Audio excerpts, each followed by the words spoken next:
Have you been dreaming about buying a house and you're finally ready to take those first steps to make that a reality? In this video, I'm going to take you through my 10 steps on how to buy a house here in the state of Minnesota. My name is Jeff Drager. I'm a real estate agent here in the Twin Cities, and if you need any assistance mapping out the process or just have questions, I would love to be a resource for you. Give me a call, text, or email. All my contact information is below in the description. And without further ado, let's get into it.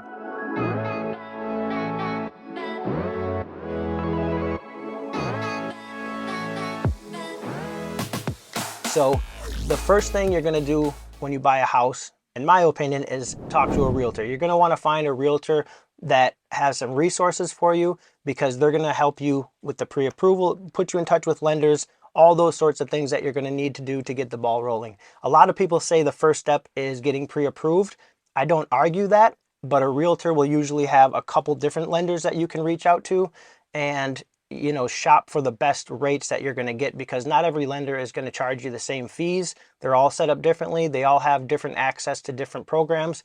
So I would say get in touch with a realtor first. When you're looking for a realtor, you're going to want to have a realtor that works in the business full time, somebody that is looking at the market on a daily basis. They know what houses are out there. They know what kind of competition is out there, because that is a huge part of the process, is knowing what the market is like, whether it's a buyer's market or it's a seller's market, because that's going to really affect how you write offers. So having an agent that you can trust, somebody that you can communicate with, and generally somebody that you just like to be around, because you're going to be around that person for quite a bit for the next month or two as you go through the process. So once you dial in, the right realtor for you, that realtor is going to be able to put you in touch with a couple different lenders. You're going to shop around and pick the right lender, and you're going to get your pre-approval. Leading up to getting pre-approved, obviously, before any of this starts, you're going to want to have your finances in order.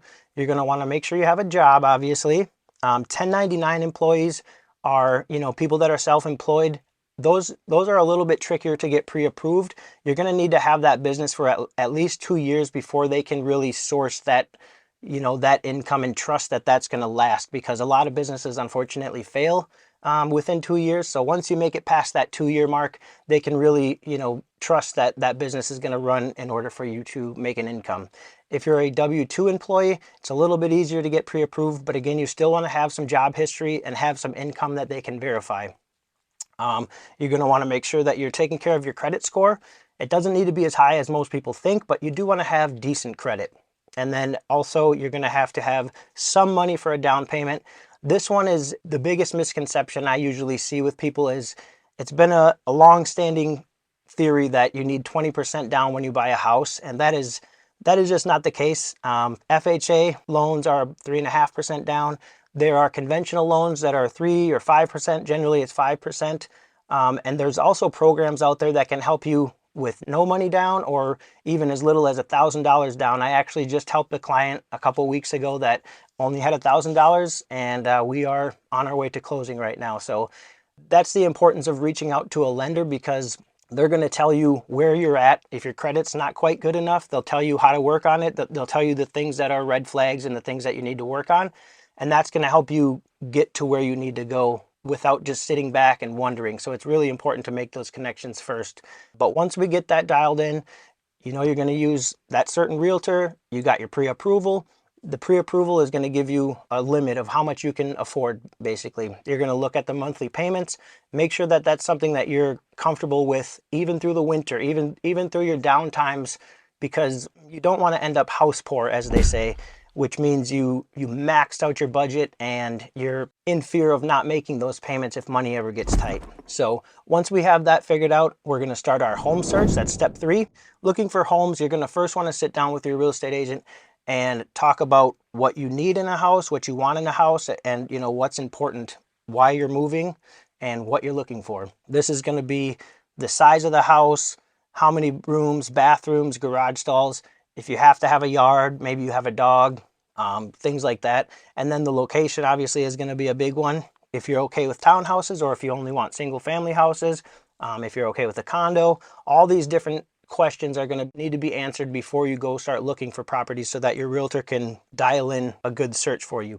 Once we have a good search, we're going to go out and do some showings. We're going to look at a few different places, And that's going to help you really realize what you absolutely need and maybe some things that weren't as important as you thought they were. And so once we find that right house, the next step is we're going to write an offer. This is really where having a good real estate agent is going to come in handy because, like I said, that realtor is going to be working every day in the business. It's not a part-time real estate agent. No offense to any part-time realtors, but if your real estate agent is not working every day in the business, he's not going to be as knowledgeable on what the market is doing on a week-to-week basis. The reason I say that is because if we go to look at a house and it's only been on the market for, let's say, that weekend, I call the listing agent and he tells me they have a few other offers, that's going to really dictate how we write our offer. Now, if that house has been on the market for, let's say, a couple weeks and they don't have any offers, we're probably not going to offer them the list price. We can offer less. And so that's why it's important to really have a finger on the market and know, what is going on. So 5 important parts about writing an offer. I want to go over these things with you. The most important thing to remember is that a seller is always going to look at the cleanest offer and what they net, what they get at the end of the day after all expenses are paid, after they pay their mortgage off. They're just looking at the money generally. So the first important point on an offer is the offer price. Like I said, if the house has been sitting there for only a couple days and there's some competition, you're generally going to have to offer a little bit more than the list price. And if it's been sitting for a while, you can usually get away with offering less. I've had clients before that were really shocked that if you offer the list price, they don't have to accept it. It's always, real estate is always a negotiable thing, and it depends on the competition that you're facing. Earnest money and down payment is another big point on the offer. Generally, earnest money is 1% of your offer price. Sometimes you can bump that up. Same thing with down payment, just to make the offer look like you're more financially stable than the people that you're competing against. Earnest money is part of your down payment. It's just something that you transfer within 48 hours of an accepted offer. Other important parts are going to be the inspection. If you're going into a multiple offer situation where you're facing 5, 10 offers and that house has just hit the market that weekend, some people skip the inspection because to the seller, that inspection period is a period where that buyer can essentially back out. And if there's an identical offer to ours, they're probably always going to accept that one without an inspection. Now, that being said, I would never advise you to skip an inspection unless you feel really confident that that house is solid. And us as realtors, we are not inspectors, so we could never tell you that it's okay to skip an inspection. That would always be a personal choice. But again, that's just one of the big points of an offer that are going to either win or lose in some competitive markets. Another point of an offer is going to be the closing costs. Generally, closing costs are paid by the buyer because a lot of them are lending fees and stuff like that. But if that house has been sitting there and we're not competing against anybody, you can generally ask for the seller to pay some of those closing costs or all of them. Just remember that's going to essentially lower the net that that person is getting. So if you're making an offer that's already $10,000 below the list price and then you ask them to pay for closing costs, it's just taking more and more off of what they're going to net. So it's just something to keep in mind, but it's something that we could definitely ask for if we're not competing against anybody. And then the fifth and final major point, in my opinion, on the offer is going to be the closing date. When you are about to write an offer, you have your realtor reach out to the listing agent and just ask a few common questions, what that seller is looking for. And one of the important things is usually the closing date, because some sellers maybe already have another house or another place they're going to, and they need to sell this thing as fast as possible. So then you're going to want to put that closing date as soon as possible. That's generally about 30 days. Most lenders need at least 30 days to get all your paperwork done and get clear to close for you. But then other sellers, they may need a little bit of time to get that next place lined up. And so they may ask for you to wait 45 or 60 days to close. And so it's important for your realtor to reach out and ask those questions because, like I said, that's going to be an important part of that offer that they can present to their sellers. So once we get that offer, you got a solid realtor that's going to negotiate for you, and we get that offer accepted. That's step 5, is offer accepted.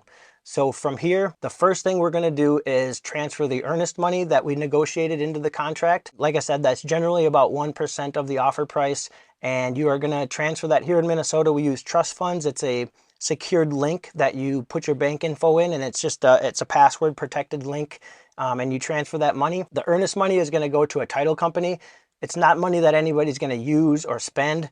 And generally that will get refunded back to you if anything falls through. It depends on how you write the contract, and that's something you're going to want to talk about with your realtor, because there's a couple different options of the way to write that contract. But usually you want to write it so that earnest money gets refunded to the buyer if anything falls through. So step 6 is going to be, we transfer that earnest money. Now we're going to order an inspection, assuming that you wanted an inspection. So the inspection is going to be a time frame. It's called an inspection contingency. So generally we write about 5 to 7 days. It's up to us as the buyer and the buyer's agent of what we put on there for the inspection contingency. But generally you want to keep it to around 5 to 7 days for it to be a competitive offer, because if you put it 14 or 21 days, that inspection period is essentially a time when the buyer can back out. And so sellers want to try to keep that as short as possible. So generally I write 7 days on mine. That gives us a week to find an inspector. Again, your realtor should have some resources for you there. You're always welcome to use whoever you want, but once you pick an inspector, you're going to schedule the inspection. Most inspectors that I work with, they want to be there for the first couple hours by themselves. They run through everything, they do the inspection, and then we come at the end and do a walkthrough. So the inspector is going to look through everything from your furnace, your air conditioning, roof, siding, foundation, all the major stuff, but generally they're not going to be doing intrusive inspection, which means like cutting a hole in the drywall and looking, at the wiring in the walls. You can do that, but that's generally not something that sellers are going to agree to. So the inspector is going to look at all the safety and functionality of the house, and then we come there at the end of the inspection. The inspector walks us through all the things that they found, gives us a report of the red flags or some things that may just be little concerns, but not too big or major. Once we get that inspection report, that's going to be our opportunity to renegotiate if we feel like we need to. Let's say, there was a major foundation issue, or the water heater's not working, you have no hot water, things like that. That's where you can go back and have your agent write an addendum, adding something to the contract saying that we want that water heater running, or we found major structural issues and we want to lower our offer by $20,000. Now those are extreme examples. I haven't ran into that too much, but that is that safety window, the inspection contingency, when you are able to find things wrong with the house and go back to the seller and renegotiate. Once we get past that inspection, everything's good to move forward. From there, the lender is going to order the appraisal, and the title company is going to get started on the title work, making sure that there's no liens or anything like that on the house from the past, so that you can take clear and free ownership once we do get to closing. So the appraisal is going to be an appraiser coming to the house and essentially giving us a number of what they think that house is worth. The reason that's important is because if a house is listed, let's say at $300,000, and we're in a competitive market and we make an offer for $320,000, if the appraisal comes back at $310,000, the bank will not lend you money for $320,000. They'll only lend you up to $310,000. So that's where, again, having a realtor that knows what he's doing is important, because if we want to be real competitive, you can write in something that's called an appraisal gap. Now, this is going to be something only those who have the financial ability to do so are going to use, but an appraisal gap, if we write it in the offer, it says, hey, we're writing an offer for $320,000 and we're guaranteeing a $10,000 appraisal gap. So that means if that house did only appraise at $310,000, then you would owe $10,000 at closing to make up the difference, so that your lender isn't forking out more money than that house is worth. Now, again, back to your realtor doing their work, they're going to want to do a market analysis on that house and tell you what they think that house is worth, if it's maybe listed too high or if it's at a really competitive price, because that way you're going into writing your offer kind of knowing what you think that house is going to be worth. So again, if you have more questions on that, reach out, but we'll keep moving along. So from there, the inspection and appraisal is done. We go to step 7, which is underwriting, getting all your documents in. And this is kind of what I tell my clients is kind of a waiting period. You are going to, not have too much to do except for any documents that the underwriters ask you for. You want to make sure you get them in. And things that are important to remember during this time and actually through the whole process all the way to closing is that you still have to keep your job. You don't want to take out any credit cards or co-sign on your son's loan, or, do anything that's going to affect your debt to income ratio or your credit. Sometimes people don't know that, and all of a sudden they just take out, you know, one little credit card or buy something that's not significant, but it's significant enough to change how much that lender will actually approve them for. So you want to make sure that you don't do that. During the underwriting process, we're just going to be getting them all the stuff they need. And then once that all happens, you're going to get the good news email, the clear to close. That means that all your documents have been verified and the lender is ready to move forward with everything. So now that we're getting close to our closing date, we're going to schedule step 9, which is our final walkthrough. We generally try to do this the day before closing or even the morning before closing if it's in the afternoon. And what that is going into the house and doing just a visual inspection and making sure that everything that we agreed would stay in the house, the washer, the dryer, the microwave, oven, making sure all that stuff is still in the house and making sure nothing got damaged. Sometimes people are carrying couches or something out and put a big hole in the wall and try to cover it up. That's what our final walkthrough is going to be for. We're going to make sure that everything was as it was when we first seen it. Now, assuming everything is the way it is, we move forward. If there was an issue, again, we're going to go back and say, hey, this needs to be fixed or we're not signing the papers at closing. Once that all gets squared away, the 10th and final step is going to be your closing day. This is when you bring your cash to close and go sign the papers and get the key for your house. And that's the full roadmap. That's the big exciting day for everybody. So that's all I got for you for this video today. Again, if you have questions or need any help moving, buying, selling, I would love to be a resource for you. Reach out. All my contact info is below, and I'll see you on the next one.